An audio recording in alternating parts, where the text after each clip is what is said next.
Curso técnico em infraestrutura escolar, equipamentos elétricos e eletrônicos. A apresentação do curso é mensa: eletricidade como fonte de energia, fundamentos teóricos e aplicações na escola, iluminação de ambientes externos e internos do prédio escolar, equipamentos e gasto de energia, estrutura e funcionamento, ventilação e condicionamento artificiais do ar, instalação elétrica, manutenção e reparo de instalações e equipamentos, aparelhos eletrônicos, manuseio, manutenção e reparos, progresso científico e impacto ambiental da produção de energia. O objetivo do nosso curso é compreender os fundamentos da instalação, utilização e manutenção dos equipamentos elétricos e eletrônicos utilizados no ambiente escolar. A carga horária do curso é de 60 horas. O método de avaliação: a participação do aluno será avaliada a partir das interações desencadeadas ao longo do curso, compreendendo a participação nos fóruns, a leitura dos conteúdos e textos indicados, o desenvolvimento das atividades propostas e a realização dos exercícios propostos, levando em conta não somente os aspectos quantitativos, mas também os aspectos qualitativos. O processo de avaliação contará ainda de uma prova escrita. O período de realização da disciplina será de 4 de maio de 2013 a 15 de maio de 2013. O conteúdo da nossa primeira aula será eletricidade como fonte de energia, fundamentos da energia elétrica e iluminação de ambientes. Eletricidade: de onde ela vem? Por que ela é tão necessária? Por que a gente precisa tanto da eletricidade?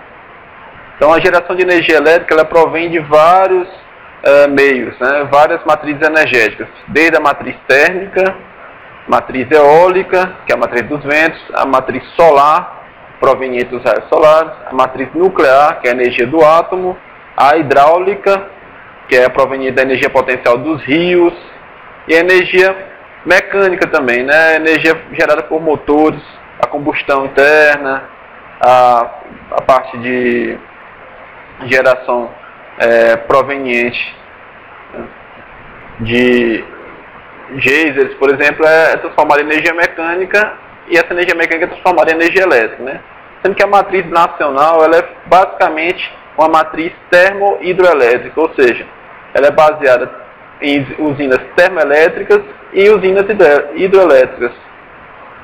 Então, como eu falei, a energia utilizada pelo Brasil, basicamente ela provém das usinas hidroelétricas, onde a energia hidráulica, em potencial a energia das quedas d'água, é transformada em energia mecânica pelas turbinas. Essas turbinas são acopladas a geradores elétricos que transformam essa energia mecânica em energia elétrica. Aqui a gente pode ver nas duas fotos, nas duas imagens, a imagem de uma usina hidrelétrica externamente e a imagem de uma usina hidrelétrica internamente. Usina termoelétrica.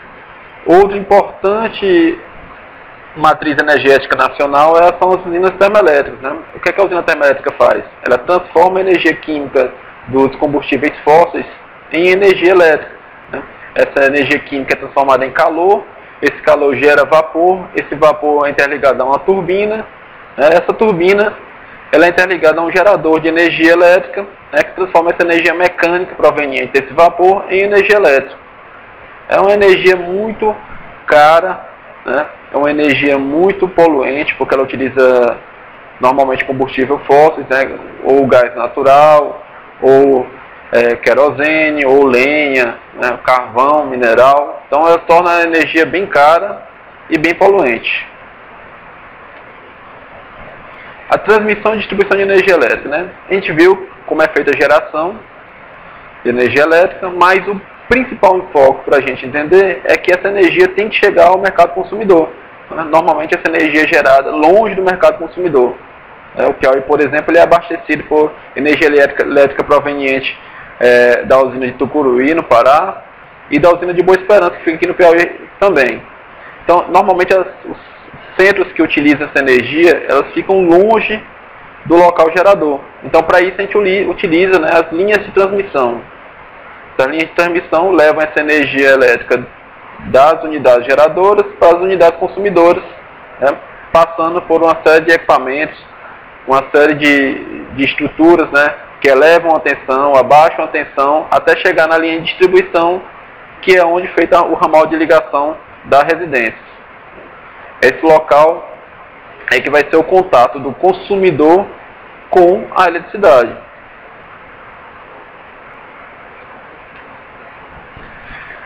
Essa energia elétrica normalmente ela é transformada em outro tipo de energia novamente, né? Por que a gente usa energia elétrica? A energia elétrica é fácil de transportar. Facilmente eu consigo transportar a energia de um ponto ao outro, né? Utilizando o quê? Os condutores, as linhas de transmissão. Mas o que importa para a gente mesmo é o quê? A utilização dessa energia elétrica. A gente vai utilizar o quê? As lâmpadas, que transformam a energia elétrica em energia luminosa. A gente vai usar o calor proveniente dessa energia elétrica, né, transformado pelo efeito Joule, por exemplo, no ferro elétrico, no aquecedor, no chuveiro elétrico, no forno elétrico. Ele vai transformar a energia elétrica em energia térmica e a energia mecânica, né, proveniente dos motores elétricos. Os motores transformam a energia elétrica em energia mecânica. No caso do liquidificador, da furadeira, do ventilador, do sistema de refrigeração assim, que utiliza compressores, que são motores elétricos, né? Então, tudo isso aí são os benefícios que a gente utiliza da transformação da energia elétrica em outra energia, né? A gente normalmente não usa energia elétrica diretamente, a gente usa essa energia transformada em outro tipo de energia. Então a gente vai falar um pouco dos fundamentos da energia elétrica. Primeiro a gente tem que entender duas coisas. Tem que entender o que é tensão e o que é corrente.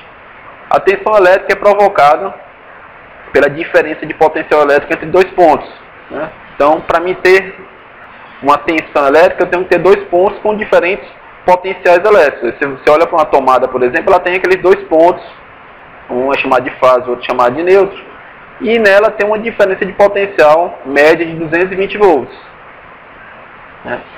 E é ela que vai ser a nossa fonte de elétrons, a fonte de energia, né? Aqui no Brasil a gente costuma muito chamar de voltagem, né? A gente olha, coloquialmente, a gente olha para os equipamentos e verifica a voltagem. O nome está errado. Volts, na realidade, é a unidade de medida da tensão. Então a gente vai olhar a tensão do equipamento para verificar se a tensão do equipamento é igual à tensão da nossa tomada, né? Então a gente sempre tem que prestar atenção, por exemplo, que a mudança de cidade ou de estado provoca alteração no nível de tensão das tomadas. Por exemplo, Teresina ela tem uma tensão de 220 volts nas tomadas. A redistribuição é 220 volts. Se você for, por exemplo, para Belém, a tensão já é 110 volts, né? Se você for para Aracaju, Sergipe, a tensão lá é 110 volts. Então você tem que ter sempre esse cuidado. A tensão do meu equipamento tem que bater com a tensão da minha redistribuição, né? Então sempre você vai consultar a tensão do equipamento antes de ligar, para não ocasionar nenhum problema para o equipamento, né? Se você pegar um motor, por exemplo, de 110 volts e ligar ele numa tomada 220, o motor vai queimar, né? E você não vai poder fazer nada. Por quê? Porque são diferentes níveis de tensão, são diferentes classes de isolamento. Então a gente sempre vai ter que preocupar com o quê? Comprou o equipamento, verifica o nível de tensão dele, para poder ligar ele realmente na instalação elétrica. O conceito de corrente elétrica. A gente sempre confunde muito tensão e corrente. A corrente elétrica é o movimento ordenado dos elétrons no condutor provocado por uma tensão elétrica em cima de uma carga, né? A gente tem a mania de chamar de amperagem, né? Coloquialmente a gente chama de amperagem. Então, os amperes que passam pelo condutor é a intensidade de corrente elétrica que passa pelo condutor. Isso é importante para quê? Por que eu tenho que saber isso aí? Porque quando mais amperes eu tenho para alimentar uma carga, por exemplo, uma lâmpada, uma geladeira, um freezer, um ar-condicionado, mais espaço eu vou precisar para que esses elétrons percorram esse condutor, né? Então a corrente é importante como? Se eu não tiver espaço suficiente para os elétrons percorrerem esse condutor livremente, isso aí vai provocar o aquecimento, que pode provocar o quê? Um incêndio na instalação elétrica. Então a gente sempre tem que lembrar, a corrente que vai passar pelo condutor é importante por quê? Porque o condutor tem que estar bem dimensionado, né, para que essa passagem de corrente não ocasione, né, um sobreaquecimento, e esse sobreaquecimento provoca um incêndio, por exemplo, ou um acidente, né? Então a gente tem que sempre lembrar. Essa corrente ela depende da tensão, por quê? Porque a tensão vai alimentar a carga e essa carga vai fazer com que uma corrente passe pelo condutor. Como a gente pode ver aí, tem uma pilha ligada numa lâmpada, né? E dentro desse condutor está percorrendo os elétrons, né? Necessariamente, para me ter uma corrente elétrica, eu vou ter que ter uma diferença de potencial, né? Mas não é necessário, por exemplo, ter uma diferença de potencial.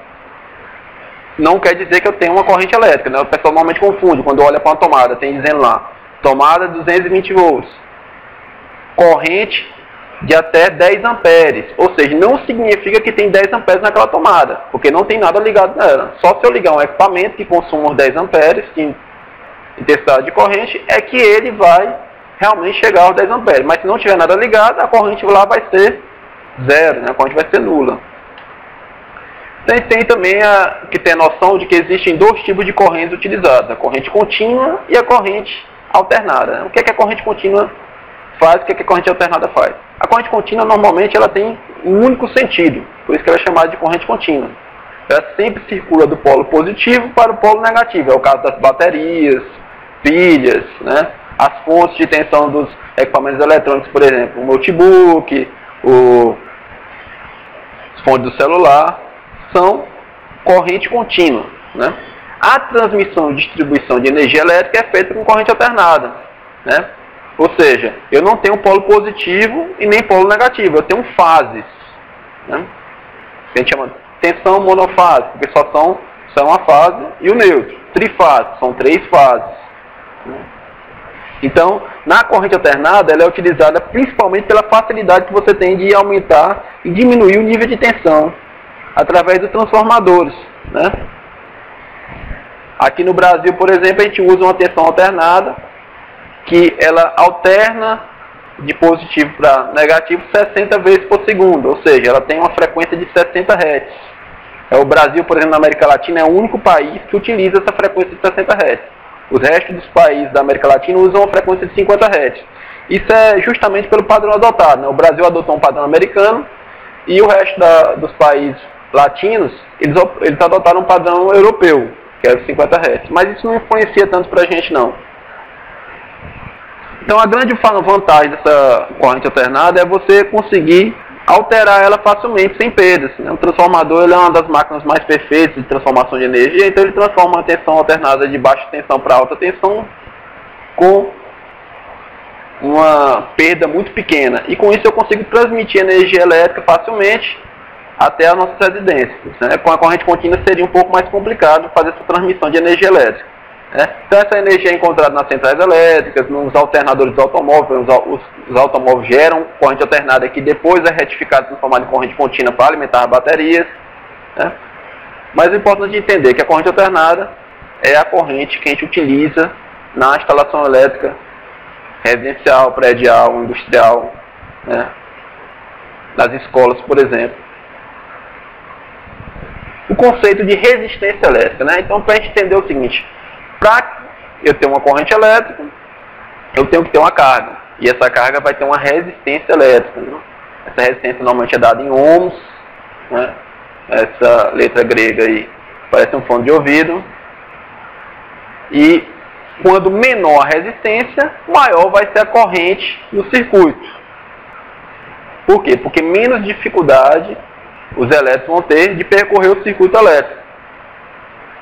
Então são eles que consomem energia elétrica. A lâmpada incandescente, por exemplo, se você olhar para ela, ela é uma resistência. O que ela faz? Ela transforma a energia elétrica em uma energia térmica e uma energia luminosa. Mais energia térmica do que energia luminosa. Então é isso que gasta energia. É ela que vai gastar energia elétrica. Então qual a relação corrente, tensão e resistência? A corrente, a tensão e a resistência são grandezas interligadas, né? A gente tem uma leizinha, que é a lei de Ohm, que ela diz o quê? Que a tensão, ou diferença de potencial em volts, é igual à resistência em Ohm vezes a intensidade de corrente, né? Então, a partir desses valores aí, eu consigo encontrar, se eu tiver a resistência e a tensão, eu sei qual é a intensidade de corrente. Se eu tiver a intensidade de corrente e a tensão, eu sei qual é a resistência da minha carga, ok? Se eu tiver a resistência e a intensidade de corrente, eu vou saber qual é a tensão na minha carga. É uma relação simples, né? Tensão é igual a resistência vezes corrente. Um exemplo, a gente vai ter um exemplo aqui. Uma lâmpada possui uma resistência ohmica de 10 ohms. A mesma é ligada em uma bateria de 12 volts. Qual será a intensidade de corrente? Então, temos a tensão, temos a resistência. É só usar a fórmula, né? Tensão é igual a resistência vezes corrente. Ou a intensidade de corrente é igual a tensão dividido pela resistência. E a gente tem 12 volts dividido por 10 ohms. Eu vou ter 1,2 ampere, né? Que é a corrente elétrica que está passando por esse circuito aí que alimenta essa lâmpada. Podem ver que se a gente aumentar a tensão e manter a resistência, a corrente também vai aumentar. Se a gente diminuir a tensão e manter a resistência, a corrente também vai diminuir, né? E se eu, por exemplo, alterar a resistência, se eu aumentar a resistência, a corrente vai diminuir. E se eu diminuir a resistência, a corrente vai aumentar. Potência elétrica, né? Então aqui é a famosa carga. A gente olha para ela e diz, professor, essa geladeira ela tem um consumo maior, um consumo menor, como é que eu sei? Então a gente tem que sempre avaliar a potência elétrica, ou seja, a quantidade de energia que aquela máquina vai precisar para transformar, para ser transformada em energia mecânica, luz, calor, som, né? Tudo isso aí. Então a gente consome energia elétrica, a gente consome a potência elétrica que é transformada em outro tipo de energia. Ou seja, quando maior a potência do equipamento, mais energia elétrica ela transforma e utiliza. Por exemplo, uma lâmpada de 100 watts, ela vai consumir bem mais energia do que uma lâmpada de 50 watts. Ela vai ter o dobro de energia, né? Um motor de 1000 watts vai consumir bem mais energia do que um motor de 200 watts, né? Então é isso que a gente tem que se preocupar também. Eu vou comprar uma lâmpada, eu vou olhar qual é a eficiência energética dessa lâmpada a partir da sua potência elétrica também. Na prática, o que significa? A potência é uma relação entre a tensão e a corrente. Por exemplo, se eu tenho uma carga ligada no tomada 220 e a gente mede lá com um equipamento chamado amperímetro e vê que a corrente é 10 amperes, a intensidade de corrente é 10 amperes, qual vai ser a potência daquela carga, né? Como a potência é a tensão vezes corrente, então eu vou ter que a minha potência vai ser 2.200 watts, uma potência bem elevada. Então, potência igual a tensão vezes corrente, a tensão é 220 volts, a intensidade de corrente é 10 amperes, então eu vou ter 220 vezes 10 amperes, 2.200 watts.